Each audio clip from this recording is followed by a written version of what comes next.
A7 news चॅनलमध्ये आपले स्वागत। वेळेत माहिती न दिल्याबद्दल प्राथमिक शिक्षण अधिकाऱ्यांना 20,000 रुपयांचा दंड। राज्य माहिती आयोगाचा आदेश।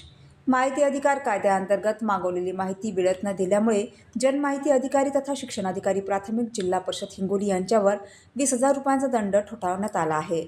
राज्य माहिती आयोग छत्रपती संभाजीनगर खंडपीठाने हा आदेश पारित केला असून संबंधितांकडून दंडाची रक्कम वसूल करून शासन खात्यात जमा करण्याची जबाबदारी मुख्य कार्यकारी अधिकारी जिल्हा परिषद हिंगोली यांच्यावर सोपवण्यात आली आहे। विराट राष्ट्रीय लोकमंच काउन्सिलचे संस्थापक अध्यक्ष शेख नईम शेख लाल यांनी विविध विषयांवर 6 अर्जाद्वारे माहितीची मागणी केली होती। माहिती वेळेत न मिळाल्याने त्यांनी प्रथम अपील शिक्षणाधिकारी प्राथमिक यांच्याकडे दाखल केली। आदेश देऊनही माहिती न दिल्यामुळे प्रकरण दुय्यम अपीलद्वारे राज्य माहिती आयोगाकडे गेले।